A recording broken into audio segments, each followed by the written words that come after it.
तो आप सभी का फिर से स्वागत है एक और नए चैप्टर में। अगर आपने पिछले चैप्टर नहीं देखे तो आप पहले इस चैप्टर को देख सकते हो। अगर आपको अच्छी लगी तो प्लेलिस्ट का लिंक डिस्क्रिप्शन में दे दूंगा, आप जाके देख सकते हो, वरना भाई आपकी मर्जी। तो बिना ज्यादा बातें करें आज का चैप्टर करते हैं शुरू, जिसमें पता चलेगा हमें हेइन का पास्ट। तो हम देखते हैं तब का सीन जब हेइन अपने हाई स्कूल में पढ़ाई कर रही होती है। हेइन को कोई लड़की कहती है, हेइन कुछ गाओ, हम अभी शूटिंग कर रहे हैं। हेइन कहती है, हाँ अरे ये क्या, मैंने तो लिप ग्लॉस भी नहीं लगाया है। वो लड़की कहती है, अरे किसे परवाह है, तुम बहुत ही ज्यादा अच्छी लग रही हो, चलो कुछ भी प्ले करो, टिकटॉक पर पोस्ट करनी ही होगी। हेन कहती है, मुझे लगता है मैंने बहुत दिनों से अपडेट नहीं किया है, तो फिर। लड़की कहती है, वो एक और फॉरीजन इंडी सॉन्ग, कुछ ऐसा प्ले जिसे लोग वास्तव में जानते हो। हेन कहती है, तुमने कहा था कि कुछ भी प्ले करूं, इसका मतलब है मुझे सुनने का अधिकार है। लड़की कहती है, ठीक है, लेकिन कम से कम कोई फेमस सॉन्ग तो बजाओ। पीछे से एक और लड़की की आवाज आती है,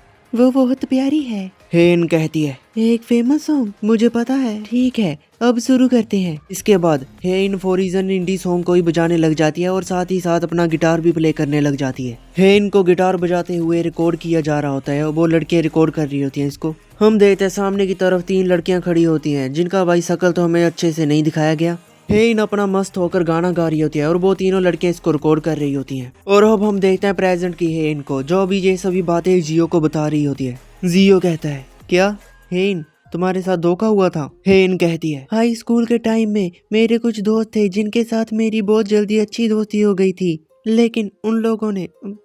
जियो मैं तुमसे कैसे कहूँ। हेन अचानक से शांत हो जाती है और कुछ भी बोल नहीं पाती। जियो ये सब कुछ देख ही रहा होता है। हेन को इतना उदास देख के जियो समझ जाता है कि उसके साथ सच में कुछ तो बुरा हुआ था, इसीलिए जियो कहता है, हेन तुम्हें हर बात समझाने की जरूरत नहीं है, आज जो भी कहना चाहो कह दो, जब तुम तैयार हो मैं बाकी की बातें सुनने के लिए यही मौजूद रहूंगा।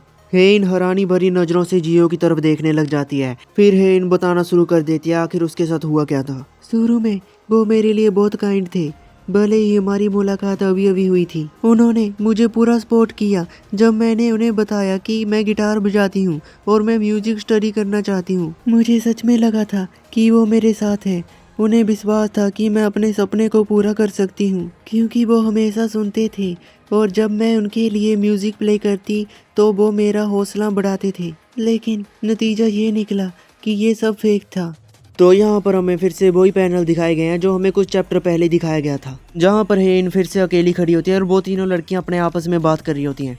पिछली बार जब हमने ये पैनल देखे थे तब तो हमें समझ नहीं आया था, तब तो यहाँ पर हमें टैप टैप टैप ऐसा कुछ करके दिखाया गया था और उस समय हेन बहुत ही ज्यादा घबरा जाती है। अगर सच में कोई बंदा मेरे कहने पे वीडियो देख रहा है और अभी तक और उसने पहले कभी भी ये चैप्टर नहीं देखे तो वो बाद में जाके देख सकता है, अगर उसे मेरी एक्सप्लेनेशन अच्छी लगी। तो बढ़ते हैं चैप्टर की तरफ। हेन कहती है, मुझे अभी भी रीज़न नहीं पता, लेकिन उन्होंने मेरी मदद करने का नाटक किया और मुझे पर्सनल रूप से हाइप किया और मेरी पीठ पीछे वो मेरा मजाक उड़ा रहे थे, मुझ पर हंस रहे थे।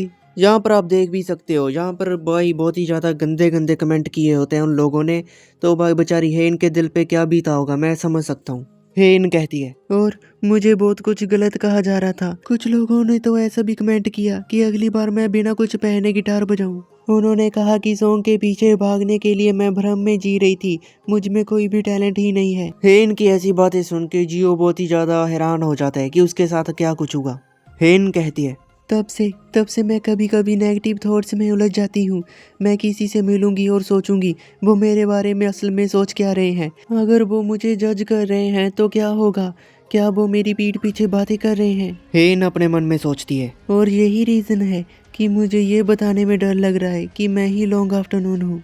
आखिरकार हमें पता चल चुका है कि हेन अपना लॉन्ग आफ्टरनून है, ये सबको क्यों नहीं बताती। जियो हेन का हाथ पकड़ता है और कहता है, हेन तुम्हारा शुक्रिया, दिल से शुक्रिया, इसे मेरे साथ शेयर करने के लिए और इन सब के बावजूद मुझसे बात करने की कोशिश की। मुझे हाल ही में तुम्हारे साथ समय बिताने में बहुत मज़ा आया।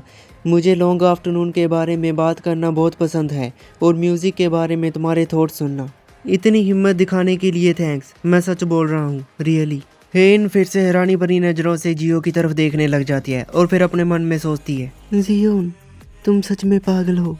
हेन को वो सब बातें याद आ रही होती है, जैसे कि कब वो पहली बार जियो उनसे मिली थी वो ट्रेन में, और कभी कभी जियो ऐसा कुछ भी कर देता था जो सबके समझ से बाहर होता था। और सिर्फ इतना ही नहीं, वो लॉन्ग आफ्टरनून के सॉन्ग को सिर्फ सुनता नहीं, उसे महसूस करता था कि आखिर उस सॉन्ग में आर्टिस्ट कहना क्या चाहता है। मैं तो बस इतना ही कह सकता हूँ कि जियो सच में बहुत ही ज्यादा अच्छा लड़का है, क्योंकि आज तक उसने किसी भी लड़की के साथ कुछ गलत नहीं किया, और यही मेरे लिए सबसे बड़ी बात है जियो को लेकर। तो हेन ये सब कुछ सोचकर उसका उदास भरा चेहरा फिर से एक मुस्कुराहट के साथ भर जाता है। हेन कहती है, मुझे तुम्हारी ये बात सुनने की जरूरत नहीं थी, ये सब ये सब तुम्हारे चेहरे पर है। हाँ क्या सचमुच? तुम इसमें अपना दिल लगा देते हो, हर छोटी भावना झलकती है। जब मैं तुमसे पहली बार मिली थी तब मैंने सोचा था ये आदमी झूठ बोलना कभी नहीं जानता।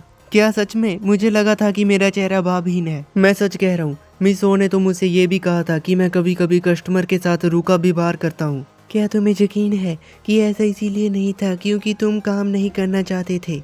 शायद हाँ, ऐसा ही है। तो क्या तुम इसे टेस्ट करना चाहोगे? हाँ क्या टेस्ट? हम लोग देते हैं। हेन जियो का हाथ पकड़ती है और उसके बहुत ही ज्यादा करीब आ जाती है। हेन कहती है, मैं समझ जाऊंगी कि तुम क्या महसूस कर रहे हो सिर्फ तुम्हारा चेहरा देखकर।